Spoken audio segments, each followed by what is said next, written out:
আসসালামু আলাইকুম। এই মুহূর্তে যারা লাইভটি দেখছেন এবং পরবর্তীতে দেখবেন, সবাইকে আমার প্রিয় সংগঠন বাংলাদেশ পল্লী ফোরামের পক্ষ থেকে শুভেচ্ছা জ্ঞাপন করছি। আমি যে বিষয়টি নিয়ে আলোচনা করতে চাই, জামাতের একজন নেতা ওনার বক্তব্যকে কেন্দ্র করে দিয়ে একটি কথা বলার চেষ্টা করছি। আপনারা প্রথমেই বক্তব্যটি শুনুন, আমি আপনাদেরকে শো করছি ভিডিওটি। মসজিদে রাজনীতি যদি না করে যায়, মসজিদে কোরআন তেলাওয়াত চলবে না। আর যদি কোরআন তেলাওয়াত হয়, মসজিদে রাজনীতি হবেই হবে ইনশাআল্লাহ। আপনারা বক্তব্যের খণ্ডিত অংশ শুনছিলেন। আপনারা জামাতে ইসলাম ব্যবহার করবেন, অর্থাৎ জামাতের সাথে ইসলাম ব্যবহার করবেন, আবার সরাসরি কোরআনের বিপক্ষে কথা বলবেন, রাসূল পাক সাল্লাল্লাহু আলাইহি সাল্লামের শানের উপর আঘাত হানবেন, আল্লাহ তাআলা শানে বেয়াদবি করবেন, ইসলামকে নিয়ে কটূক্তি করবেন, রোজার সাথে পূজার সংমিশ্রণ করবেন, রোজা এবং পূজা মুদ্রার এপিঠ-ওপিঠ বলবেন, আর আপনাদেরকে পবিত্র ঘর, আল্লাহর ঘর মসজিদে রাজনীতি করতে দেওয়া হবে, এটা তো কোনো পাগলও বিশ্বাস করতে পারে না। যাই হোক, ওনার বক্তব্যটি হচ্ছে, আপনারা কিছুদিন আগে একটি বিষয় দেখেছিলেন, ওনারা মসজিদে বসে এই জামাতের মিটিং পরিচালনা করেছিলেন। এমতো অবস্থায় অত্র এলাকার মুসল্লিয়ানে কেরাম এবং মসজিদ কমিটির দায়িত্বশীলরা ওনাদেরকে রাজনীতি নিয়ে কিংবা রাজনৈতিক বিষয় কিছু আলোচনায় বাধা প্রদান করেছিলেন, যে মসজিদের ভিতরে আপনাদের কোনো রাজনীতি চলবে না, এটা আল্লাহ তাআলার ঘর। এটাকে কেন্দ্র করে মূলত ওনার বক্তব্য। বর্তমান সময়ে বাংলাদেশের বিভিন্ন জায়গায় ওনারা মসজিদের ভিতর এই শক্তি প্রয়োগ করে প্রোগ্রাম করে যাচ্ছেন, যেটা এই আল্লাহর ঘরের অসম্মানে হয়। তারপরও ওনারা ওনাদের এই শক্তি প্রয়োগের মাধ্যমে এটা করে যাচ্ছেন।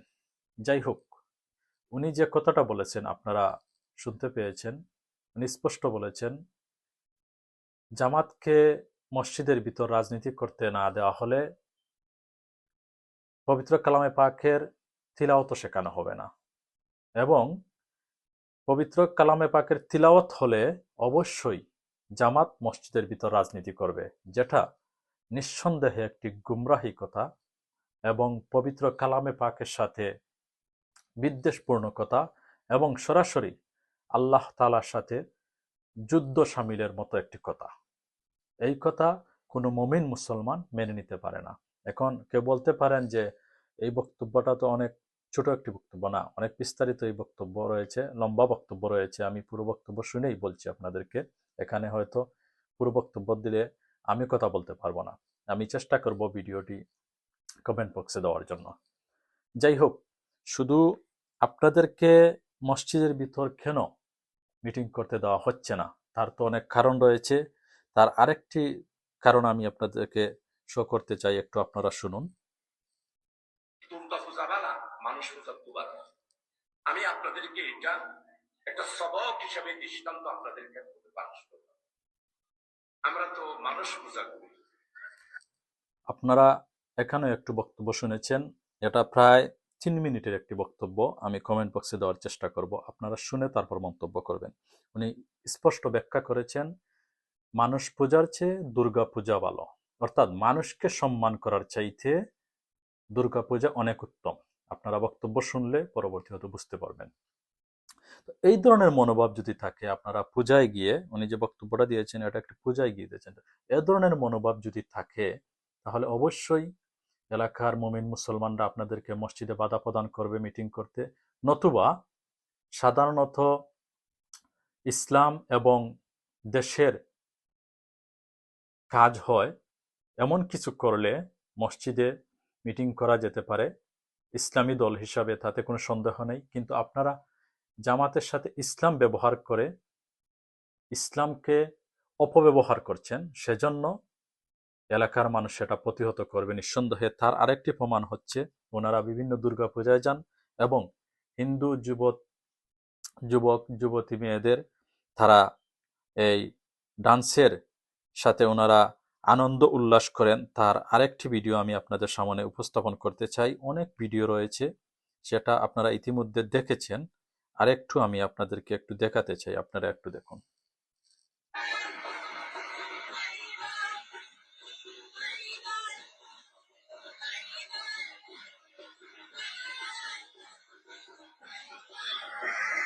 এ ধরুন অনেক ভিডিও আপনারা দেখেছেন, সোশ্যাল মিডিয়ায় ইতিমধ্যে ভাইরাল হয়েছে এবং ওনারা গীতা পাঠ করতেছেন, প্রসাদ খাচ্ছেন এবং খুবই আনন্দ উল্লাস করতেছেন এবং দুর্গাপূজাকে তারা স্বাগত জানাচ্ছেন, যেটা আমাদের জন্য একটি এক্সাম্পল হয়ে যাচ্ছে। আগামীতে কেউ দুর্গাপূজাকে, অবশ্যই এই দেশে হিন্দু বৌদ্ধ খ্রিস্টান প্রত্যেকেই বাস করার অধিকার রয়েছে, যেহেতু একটি স্বাধীন দেশ। এই দেশে সবার সমান অধিকার রয়েছে, তারা তাদের নিজস্ব ধর্ম নিজস্ব রীতিনীতি অনুযায়ী পালন করবে। কেউ কাউকে আগেও বাধা প্রদান করেনি, এখনো করছে না, আগামীতেও করবে না, এটা আমি বিশ্বাস করি। কিন্তু আপনারা অতি উৎসাহী হয়ে দুর্গাপূজায় গিয়ে আমাদের ইসলাম ধর্মকে কলঙ্কিত করতেছেন। আপনারা এই রোজার পূজাকে এক করে দিচ্ছেন, রোজার পূজা আপনারা মুদ্রার এপিট ওপিট বলছেন, দুর্গাপূজাকে মানুষের পূজার চাইতে সম্মানিত করছেন। এতে প্রমাণ হচ্ছে যে দুর্গাপূজা একটি উত্তম কাজ, এটা নিঃসন্দেহে। কিন্তু এই ধরনের বক্তব্য দেওয়ার পর আপনাদেরকে মসজিদে কেউ জায়গা দিবে মিটিং করার জন্য, সেটা কমপক্ষে আমি বিশ্বাস করি না।